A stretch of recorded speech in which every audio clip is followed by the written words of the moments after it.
Good evening. Obviously, thanks for coming. I know it's obviously a big change. It's the first time obviously you've met me and my staff. Obviously, you know Square, the kit man, has been here a long time. This is Steve. He's going to be assisting me, and Josh as well. He's going to be assisting me with the coaching, first team coaching, and the analysis as well. And obviously, it's a big change, really. You know, I've been to the club. I'm from the area. I know what the club's all about. I know what the people are all about in the area, and I know the ambition of the board now and myself, where we want to go, how high we want to go, and what we want to achieve. It's like I say, you know, there's been big changes at the football club. There's been, I suppose, a little bit of disappointment with the season, that how it panned out last year with getting relegation. But we're looking at it positively, you know. There's only good things. As soon as I walked into the football club, obviously looking to become the manager, you know, I said to obviously the board and the chairman my ambitions, where I want to take the football club, how I see the football club, where I believe I can take it, and you know, I accepted it straight away. It's going to be challenging. It's going to be difficult. There's going to be, you know, sometimes where we're going to have to all pull together. Be patient, adjust, adapt, but we are all looking in. We're all looking in the same direction. We've all got the same goals. We've all got the same ideas, and I think communication and working together is absolutely key. So I suppose for myself, asking is a little bit of patience. It's going to be a new squad. I'll be up front there and say that to you now. It's going to be, you know, there's not going to be many lads from last season that are going to be here next season. Maybe 1 or 2, 3, 4 max, but it's going to be 1 or 2 really. So it's going to be a brand new squad, but it's going to be players who are going to be fully committed to the football club, fully committed to our ambitions and our aims, and I'm sure you're going to see an upturn in the vibe of the club. The energy of the football club, because that's what we want to bring. We want to bring the energy back to the town, to the football club, and like I said, it's going to be challenging, but that's what we're going to do. We're going to aim to do, and we are going to do. We are going to achieve it. That's me. So that was a joke. Comparing, a few stories. No, but listen. As I said. I'm just welcoming myself, obviously, to the club. I'm absolutely over the moon with being given the opportunity to manage this great football club, its history, the people in and around it, and it's just an absolute pleasure to be here. You know, I always wanted to be given the opportunity to manage Witton. Some of you might have seen me in and around the club from time to time, because you know, I'm from the I live in the area now. And I've always wanted the opportunity and the challenge to come and manage Witton. I believe I can turn the football club around in terms of where we want to go. Like I said, it's going to be challenging, but it's something that I'm absolutely chomping at the bit to get my teeth into, and I just can't wait to get started. It's like I say, it's a challenge because it's a new squad, more or less, we're bringing in, so it's going to be new players. I'm sure everyone's got opinions on players who I should have kept and who should have stayed. Believe me, we've not forced any player out. Every player that was here last season, we've spoken to, or the majority of them we've spoken to, and for one reason or another, they decided to either move on, or, you know, it's not for them, the offer of the contract, which is fair enough. That's football. We all understand that. So it's going to be a new squad, but like I said, I'm sure you're going to be happy with the style of football, with the personnel we're bringing in, and myself, Steve and Josh, and obviously Square, you know, we're very approachable. Come and approach us, ask us questions at the right times, but ask us questions, and we're very open and we're very honest. Sometimes probably a little bit too honest, but we are very open. We will be in and around the football club for you to come to speak to. Obviously, we're not going to be able to answer every single question that's fired at us, because for one reason or another. But we are open to suggestions. We're open to opinions, everything, because you can learn from one person's opinion. You can learn a great deal. That's what I believe. John, can I ask you a question? You certainly can. Welcome. And it's the right time to ask me a question. No, go on. No manager anyway can kind of make a success of something with no resources whatsoever. And clearly here the resources are limited. How do you go about and how are you going about building a new squad? Where are all these new successful young players coming from? Well, I've got to disagree with you a little bit when you say resources, because look where we are now. This is a resource.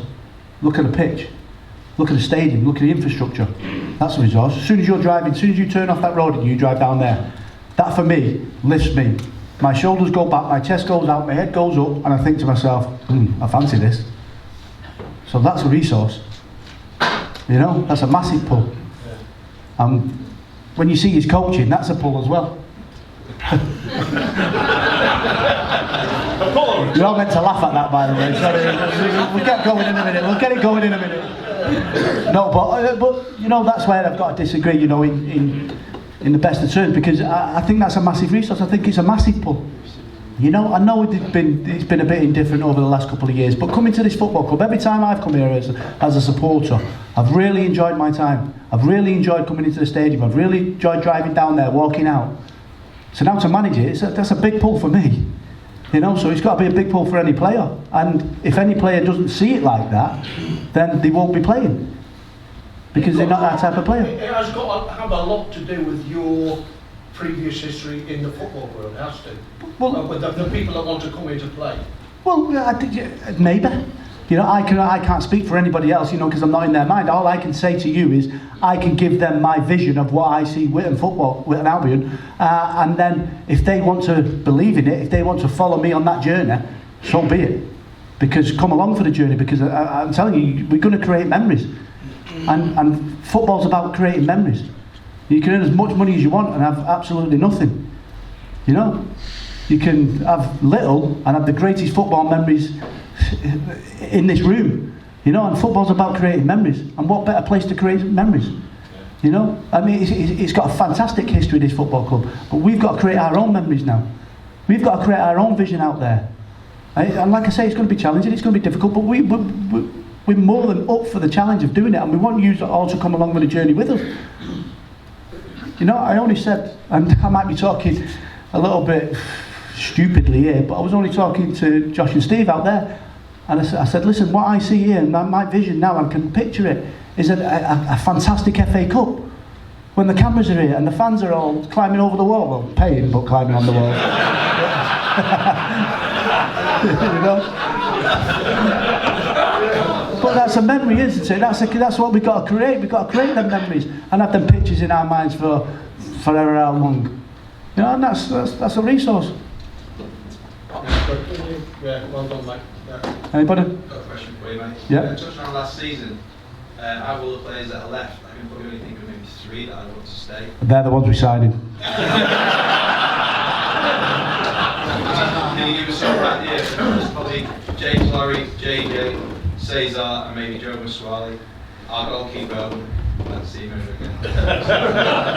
Right, well, you've got 2 out of 3 there, so you've done very well. You've done very well. You got 2 out of 3. Listen, we put offers into majority of them. JJ's going. I'll tell you that right now. He decided very early on he wanted to move on for one reason or another. I can't really. All I can do is give an offer to a player. Like I say, give him my vision. If they choose to go, then you know, my blessing. I'll wish them all the best. You know, Jimmy. Hopefully we're keeping on. Joe, he said he would like to stay as well. Yeah. Also last season we had a goalkeeper who probably cost us about 15 points. Maybe people will disagree with what I'm saying, but Carl's never changed. He didn't go looking for the keeper. We had a lad on loan from United. I think he was United's 5th choice keeper, but from my eyes he looked a million times better than Greg.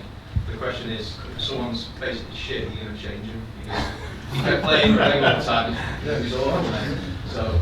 Well, listen, I think the obvious answer, which you expect me to say, which everybody is yes. You know, I think at times you do get caught up in, will you stick with somebody because you know what they can give you, you know what they can do. But well, yeah, especially keepers, because they are hard to find, you know, and sometimes, you know, they have confidence issues and they have ups and downs like every other player. But listen, if somebody's not doing the job correctly, whether it be staff, whether it be players, then it's up to me, because you know it does fall on me. It's up to me to make changes, and you know that will happen.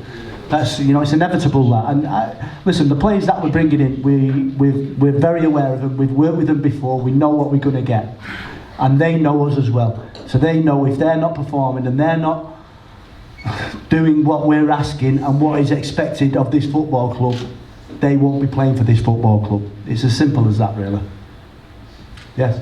Yeah, it's a question. Is it Josh, the gentleman on the end? I understand from the website that Josh is a performance coach and analyst. Is that right? Yeah, correct.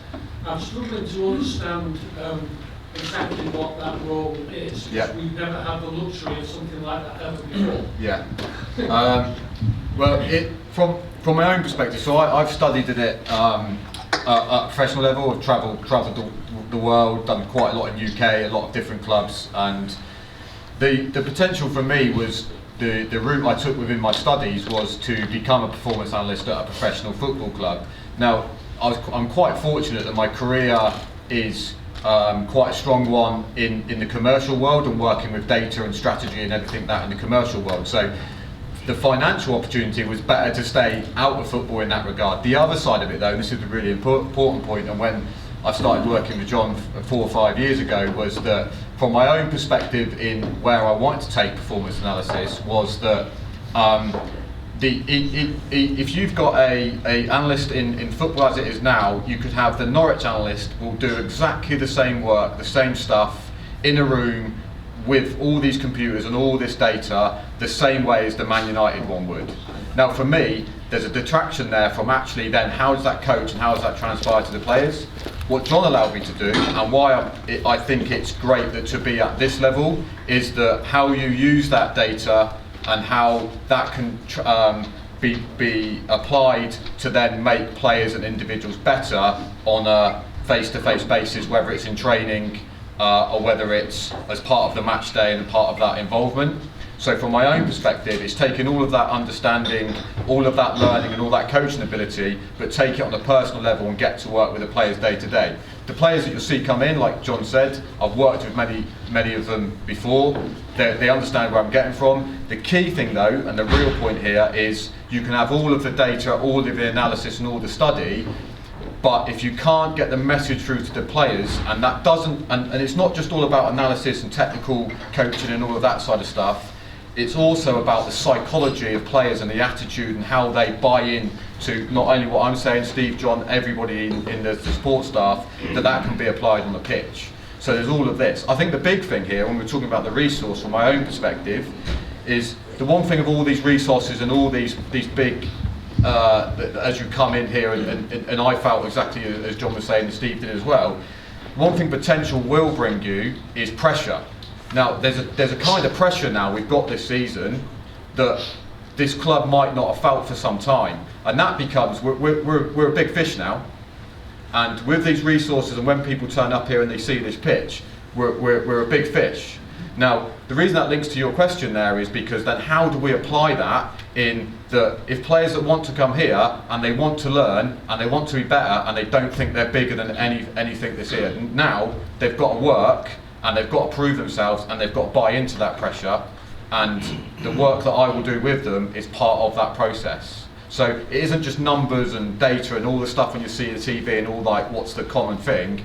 There's a focus around this that this is why I work with John, and it's in no way, in fact it's a positive to be working at this level and I'm applying it at this level. There's much more enjoyment out of it, and that's what I get out of it. Does this give us an edge over other clubs within this league, or do other clubs have a similar sort of person who does what you just described? I think there's different variations of the theme, and I think a lot of the clubs, like it's moved on in the 5 years ago or whenever it was when I came in at Radcliffe, and it was in there was very little of it. Nowadays, like last season, the amount of insight that we picked up from other clubs were getting on us and around that, I think it's grown massively, and there are a few specialists in there. What we don't see so much, and this is me having to prove myself in this regard, is those that have the professional expertise in that world, and it's my day job to work with data and strategy and then applying it. So the only way to answer that is to see where I take us, where I take individuals, and where as a group we take everything. The proof will be in the pudding in that regard. If you start to see it applied on the pitch, that actually certain players have got better under all of us, and as part of my role in that, that's when you'll see that it makes a difference. I'll also add to that as well, it's the person for me. It's always the person that brings more rather than, you know, his qualification, so to speak, because there is not a lot of analysis out there, but Josh brings a hell of a lot more just being the person he actually is. So I'd just like to welcome one of our new signings, Prince Airwood, by the way. Stand up, Prince.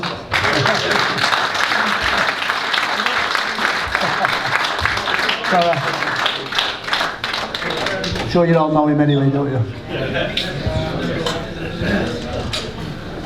Anybody else? Yeah? How many players have you actually got signed on?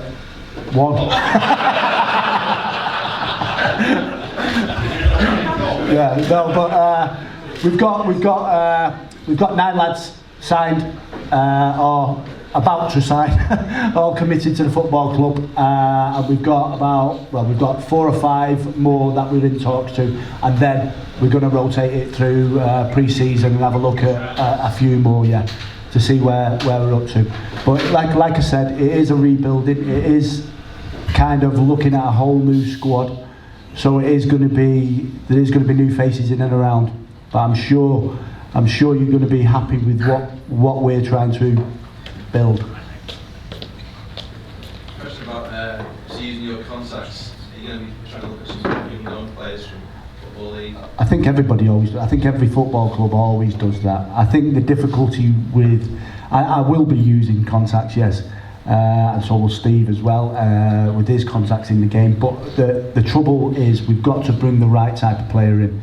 It's okay saying we've got a young 19-year-old from Preston North End who we want to send out on loan, but he's not the right type of player for us because he's not going to give us an advantage. He's not going to help us in any way because he doesn't fit our style of play. But we'll just take him in anyway because he's a young 19-year-old from Preston North End. It's pointless. I think Manchester signed a player on loan from Carlisle. I think he scored like 9 goals in 11 games. And he went back to Carlisle and played for the first team, so something like that. Well, if you can find them, then you send them on my way.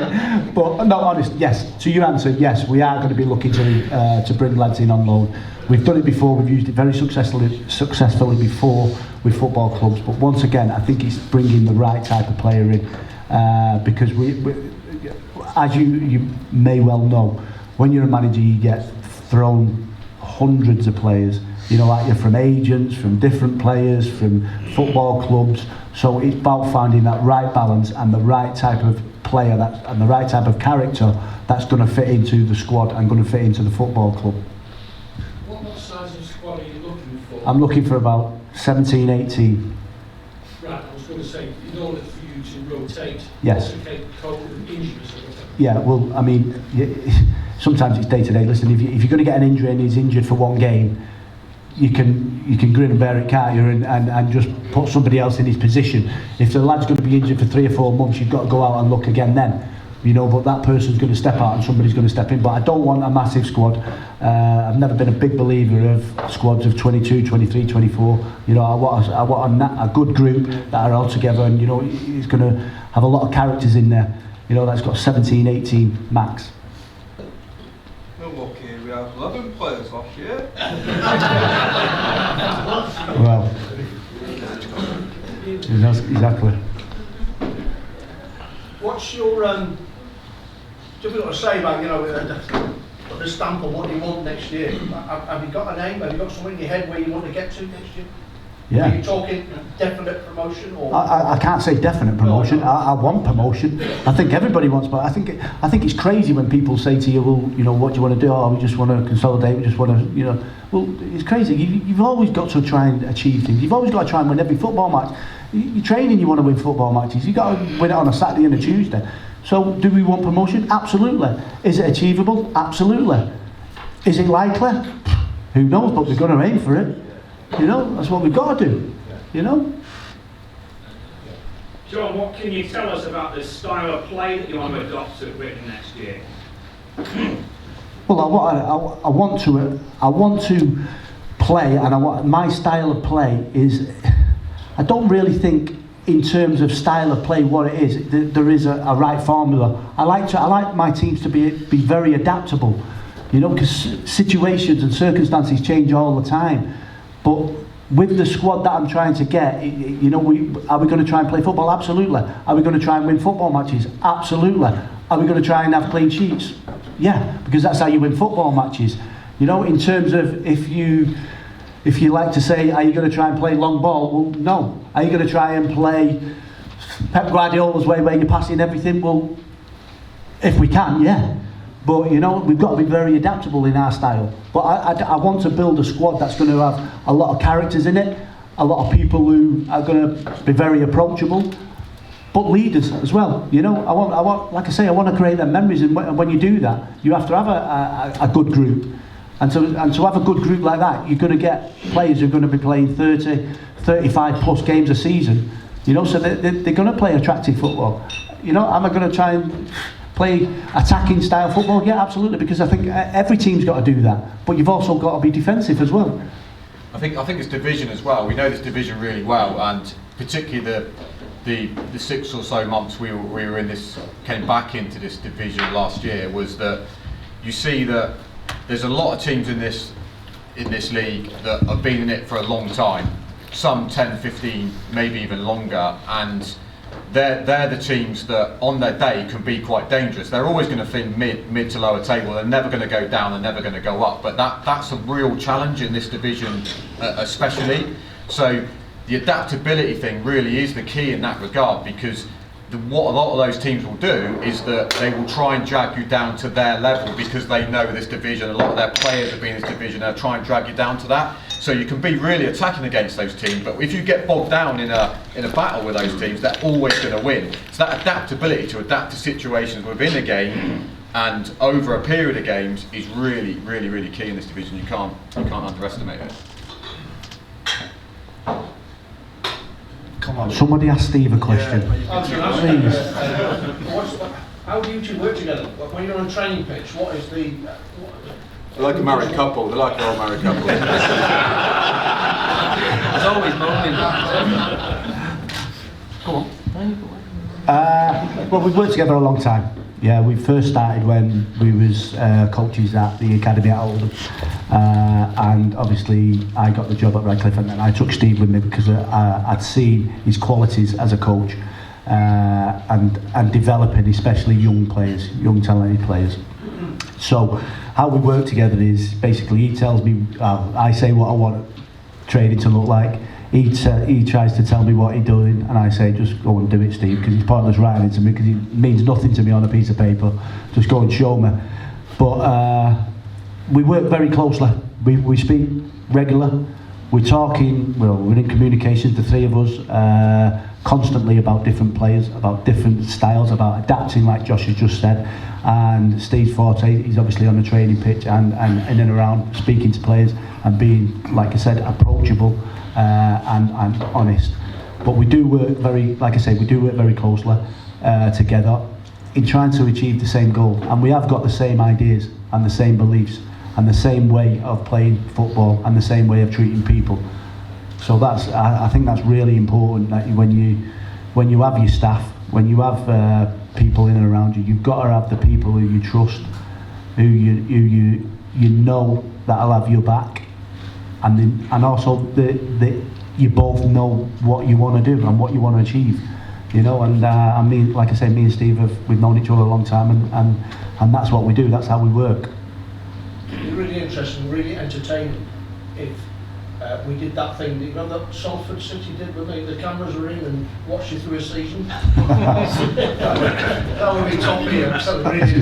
What tends to happen, I'll tell you, I'll speak, is what tends to happen that me and John will be on the road and we'll have these plans, and this is what we're doing, and this is this training session, and Steve will come in and say, you're miles off, lads, this is what you need to do, and then we'll have a big argument, and then Steve will actually end up proving if you need to cope, the only way you can do it if you set up the session this way, and me and John have to back down, and Steve's right. That's how it tends to work. Listen, I think to add to that, what's unique with us and what's worked really well is we're all very similar in many ways, but we're all very different. We've all got opinions, and we respect each other's opinion, which is vital. And like John alluded to before, we're going to respect your opinions, but I'm quite happy to disagree with him. But come 3 o'clock on match day, up 5 to 3, when we're about to go out, we're all on the same boat, and that's really important. Not only for the players, but for the club, more importantly for you guys. And like John and Josh, I spoke about that before, listen, you know, we've got a vision, it's a shared vision, but we're quite happy to set each other to make sure that actually the end goal is achievable, you know, and we'll do that with the players as well. You know, Prince will mention that, and other players will sort of see it. Listen, we're not here to sort of sit back. We want to sort of, you know, get the gates sort of filled up, bring the enjoyment back to you guys, which you deserve. And you will, like I say, you'll see us on the sidelines, you know, moaning, swearing, so I'll apologise. But that's just, you know, because we're passionate, you know, we want to win. And we care. That's the sort of difference. I think, you know, we care about what we do, and we take pride in what we do. You three obviously have been aware of this club for a long time, as most of the football world has. When you came, when you first expressed an interest in coming here, were the two things, one positive and one developmental, i.e. this is what needs to stay and this what needs to change about this club? Well, there was obviously, there had to be changes. That was inevitable, you know, from where it was. The development side of it, I think it's got so much potential, and I think I said that when, you know, when I came in for the interview process. It's got so much potential. I really believe, and I'm a big believer in this, and I spoke to John at the back there who does the academy and Harvard. We are going to try and create big links with that, because the academy and the youth side is really important to us as well. And we really need to tie into that. We really need to tie into that the academy side, the grassroots side, and really bring it all together. And that's the development side of it. And we really need to be one. You know, if we won, then we're greater, because we're together. You know, and once again, I think that's all just down to communication and people not communicating with each other. And there's a development side. And progression side, well, we're always going to try and progress. Every single day we're trying to do that. We're trying to do that with the people we sign. We're trying to do that with the people we're bringing in to come to events like this. You know, we're trying to do it with, obviously, Square, with, you know, with the kit and things like that. We're always trying to improve. We're always trying to get a little bit better.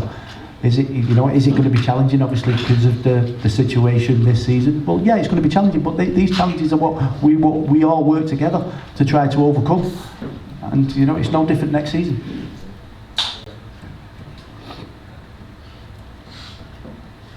Competent here, you mentioned the youth and the academy, as they're very important to the club, and there's been a long history of support relationships between them.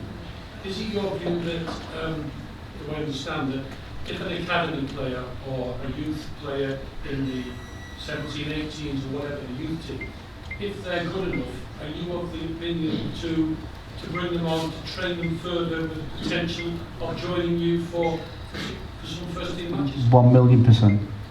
You know, it doesn't matter how old they are. If there's a 16-year-old, if there's a 15-year-old, and he's talented enough and he's showing the desire, and listen, we've got a duty of care if these players of that age. But if we think they're good enough and we believe they're good enough, and like I say, the communication side of it, then we're more than willing to have that player come in and train with us and be given the opportunity. There's part of, like, I think, with that side of it, there's two things with the academies, and what we find at this level is that they are neglected quite often, or they're seen as separate. So John said bringing that together. The other thing with academies, they're really community focused and community based. They tend to be the heartblood of a community.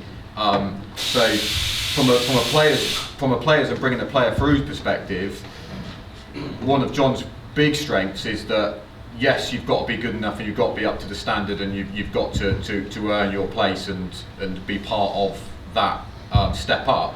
But as I said, John's strength is that you've got to become a better person, a better man, and be part of what we buy into and our principles and our standards. And I think, going back to the community aspect, that's really important for these younger players. And I think it's something that you can harness, and then that becomes part of a bigger movement that moves up and through, and you get the standards coming through. So I think it's as much about, yes, they've got to be good enough, but there's also about developing these younger players and younger people to be part of something bigger and high standards. Yeah.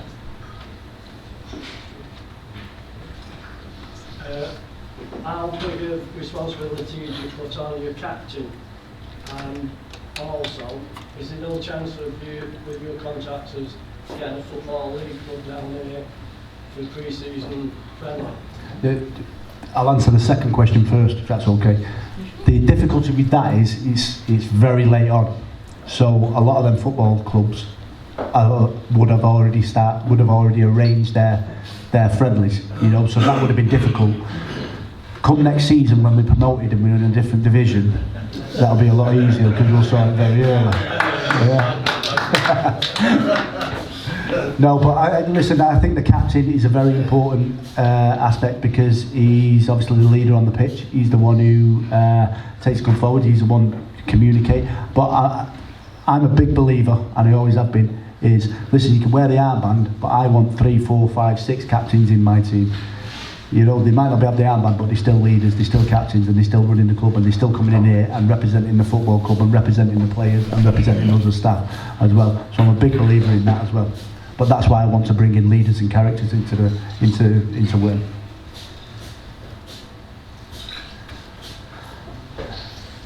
I'll give it another go. Go on then. How do you three feel about girls?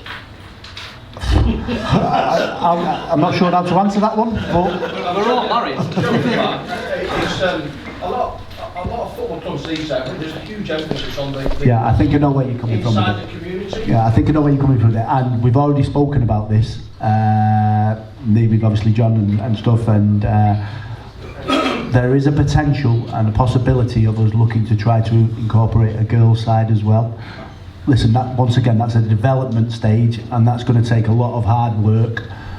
But I do understand where you're coming from, and there is opportunity there for us to look into that and maybe adapt that. Listen, I worked with and Steve did at a time at my BTEC, and we've got 2 or 3 girls teams on that as well, and there's some very, very talented girls there, and there's a lot of girls out there now who just want an opportunity and I suppose an area to go and train and then play football. So that is a possibility, but it's very early stages. Like I say, it's a development stage, but we are looking at the potential of that as well. Yeah. It'll take a long time, but it's not going to help the team on the pitch out there with you.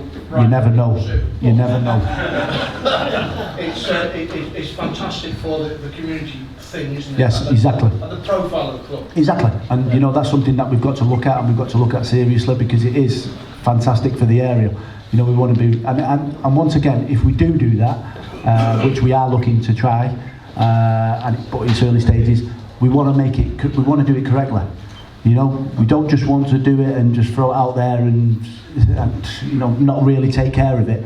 We want to do it properly and take care of it and have it something that can build and can last for a long time. So you know, that's why we're taking our time with it and making the right, asking the right questions, you know, to get the right answers.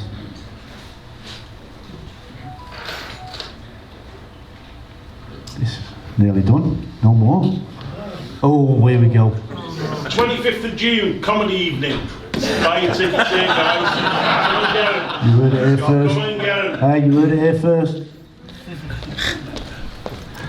No, but listen, just as we go in here, it's fantastic to meet you all. It'd be fantastic to see you on game days. It'd be fantastic to see you back in here on game days or after the game. With a win, obviously, but win or lose, still in here because you will see us you will see the players coming here, and like I say, we will be approachable, we will be listening to opinions, and we will be speaking as well. So it is really important that togetherness, teamness, as I say, is not just us as staff and you know the board and the players, it's also the fans as well.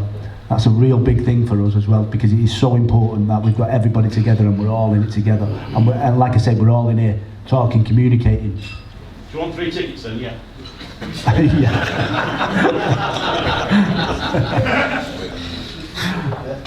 Yes. You promised to be 1874, open away, please. I can't promise anything, but yes. How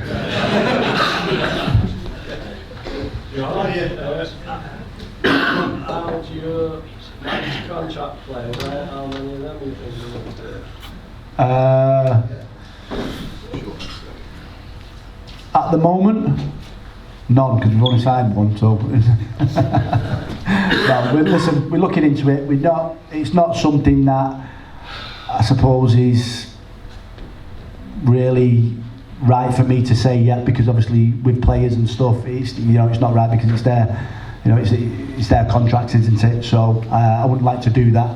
But in terms of like contracted players and non-contracted players, it's something that we've got to be very adaptable with. We've got to be very clever with, and we've got to be understanding of the certain situation and the certain player, whoever it may be. Yes, listen, I totally understand that, and I've been there myself, and I've had to deal with certain situations as well. So it's not ideal at times, but it is perfect at other times. So I think, once again, I think we've just got to assess each individual as it comes along. I think if you make those decisions carefully, the things we're contracted, and this goes into all the strategic thinking and our principles and everything, but it's the careful consideration of a contracted player is that it's got to be a 50-50 balance for the club and the player. If you get a swing towards the player, and that's when it starts to backfire on the club and it becomes a real challenge. So it is those considerations that there is definitely, and everybody's 100% clear, and it's clear from the outset that it's a 50-50 balance between the player and the club. And that's the big thing contract at this level. And disciplinary as well, is that coming to it? Sorry, the disciplinary. Well, if you're on contract and you get banned, obviously you still get... Oh yeah. Well, yeah, they will be disciplinary. Yeah, 100% they will be. Because I think a lot of the times when you have contracted players, certain players, I'll be honest, I've had one or two instances when I first started managing. Up until that, I've had fantastic players on contract who have been really accommodating and really understanding, and I suppose knowledgeable in the aspect of, if there is a problem, they hold their hands up and they accept it. And I think that's where the respect comes in between the manager, the staff, and the player as well. And that's the type of player I want to bring to the football club. The Prince's 38 fines as yellow cards a season. Those fines pay for our beers, don't they say? Yeah. John, in the past, in our pre-season friendlies, we've seen endless trialists, game after game after game after game. And we've never, last season we got to the first game of the season, we haven't even seen what our first team was going to be. What are your plans in terms of pre-season preparations? Well, I suppose they'll all be trialists because they're all brand new, aren't they? So that's what you'll be looking at. No, listen, that's not going to happen. I did hear that, and I'm not here to call anybody and say it's right and wrong. It's just not my way. The second and the last game will be the majority of the team that we're looking to start the season with. And listen, there is going to be times when we're going to have to be adaptable, and we're going to have to put one or two trialists in just to have a look at. It's the nature of pre-season, really. But towards the back end of it, that's not going to happen. No. Shot myself in the foot there, Anna, just in case I should have said that. Maybe later on this evening. If Kev pulls his finger out. No, there should be some signings this evening. I'll tell you one or two of them already. We signed Ollie Martin, who's a goalkeeper. We've had him. He's very experienced. I've had him at Radcliffe and everything. We've worked with him, very experienced as well. I signed Kingsley Williams as well, who obviously I had at Radcliffe, captain at Radcliffe, captain at Colne as well. We've signed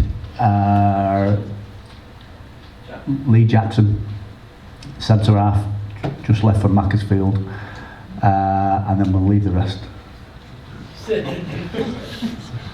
Just to keep it, just a little bit, something to look forward to, isn't it? Obviously, Macclesfield are going to be Clearly the big fish out. Yes. How would you view playing them? I can't wait. What a game that is to play. There's always going to be somebody who's going to spend more money than you, isn't there, in the league? I think if you give the 100% effort. But listen, it's 2 games. It's 2 games that I believe we can beat them. Yeah, 1,000,000%.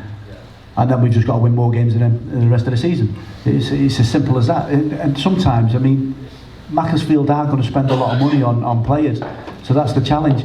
But it's also a challenge to keep the momentum. If you're going to do that, if you're going to chop and change players constantly, you're not going to get any rhythm. You're not going to get any consistency. So that's a challenge as well. So we've just got to change that. I'm not a big believer in focusing on other people. I focus on myself. I focus on us. If we focus on us and we stick together and we build something together, it's us. It doesn't matter what anybody else is. We can't control that. We can control what's in front of us.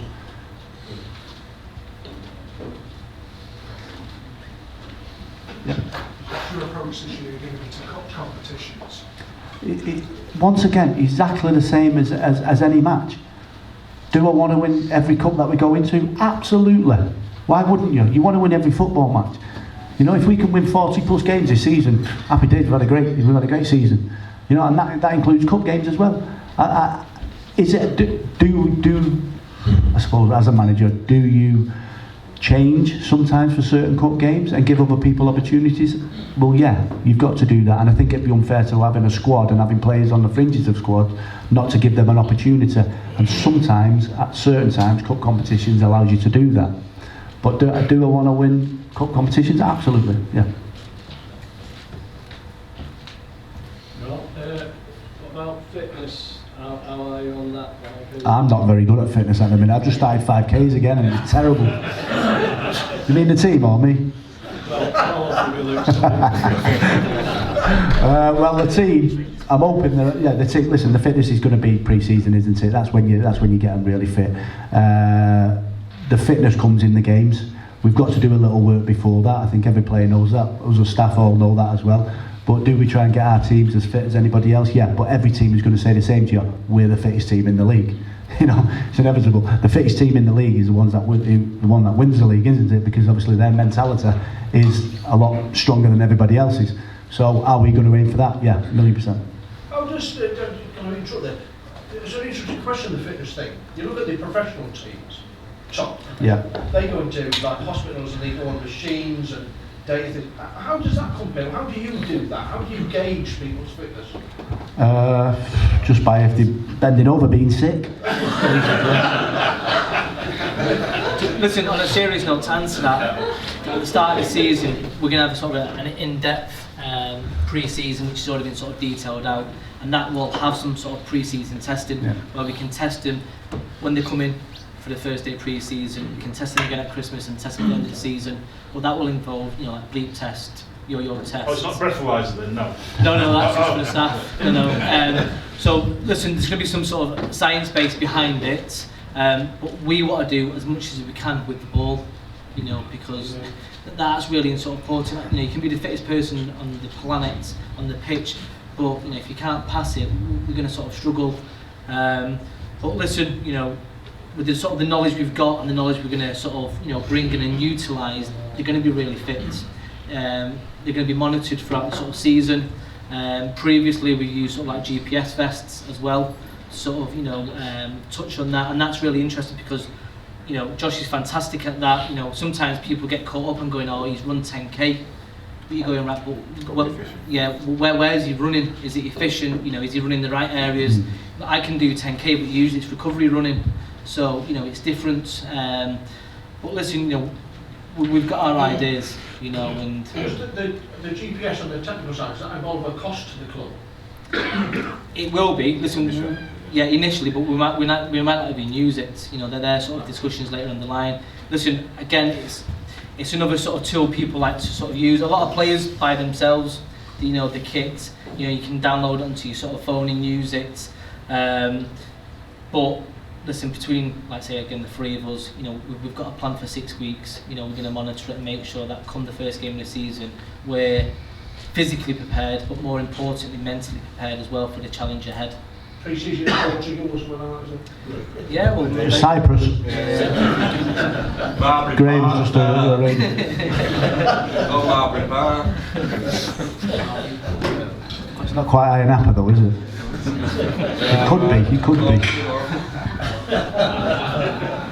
I think the fitness question though is an interesting one in general because and we're sort of like make no apologies going back to this as a thinking that this you have to be really division specific at this level, because if you're not and you're not thinking like that, you'll get caught out, because you can have a run 5 or 6 games where you get into a real churn in this division. If you haven't really got a plan in and around that, you get caught out. The fitness side of that is no different.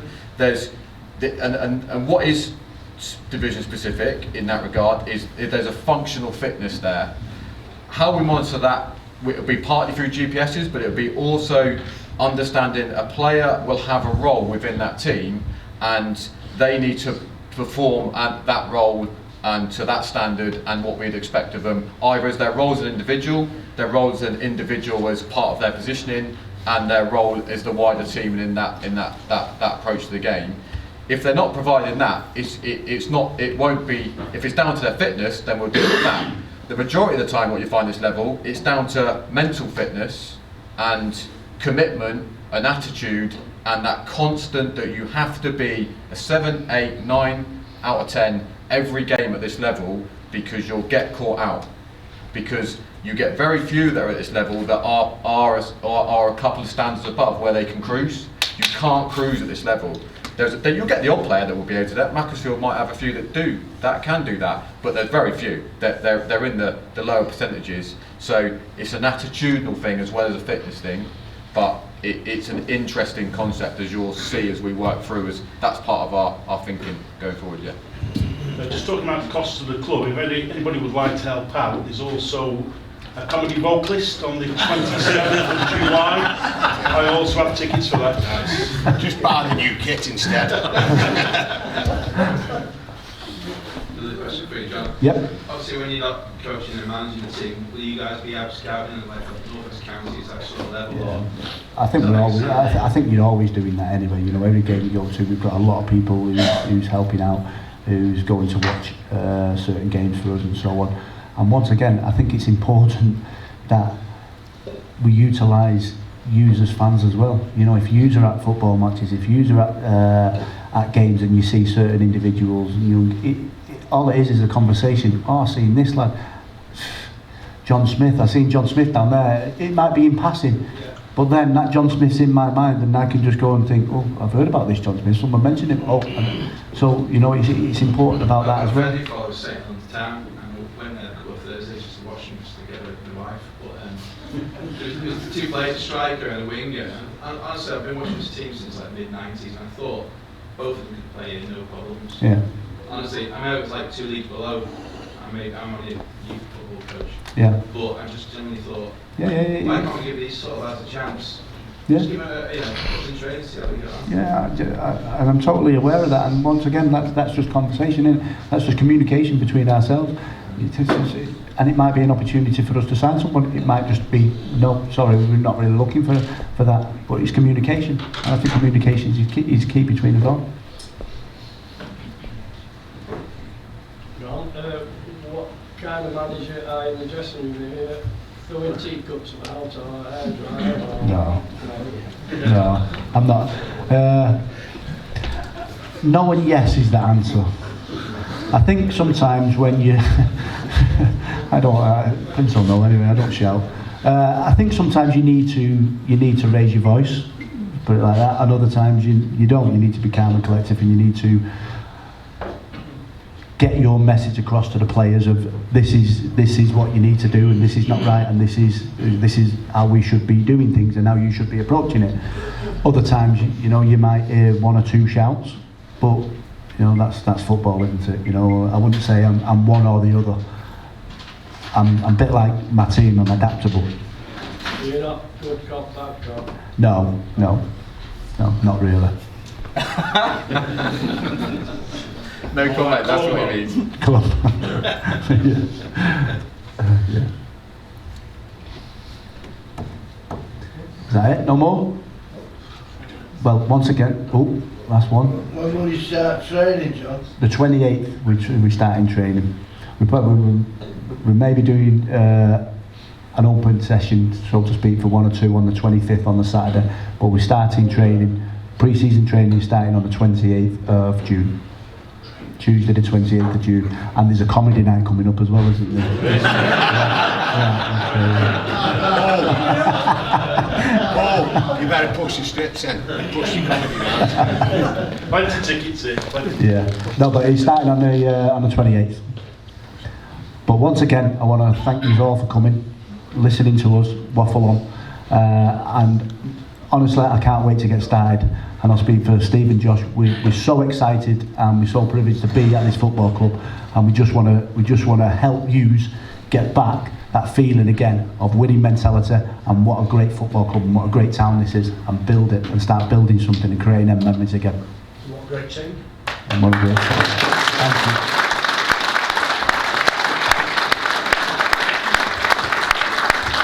Yeah, thank you very much, John, and Christine, for that information. Did you say you've got a comedy night coming up, Paul? You want to tell us about? Also, you can see online, or you can see, well, Sarah in the club shop at games.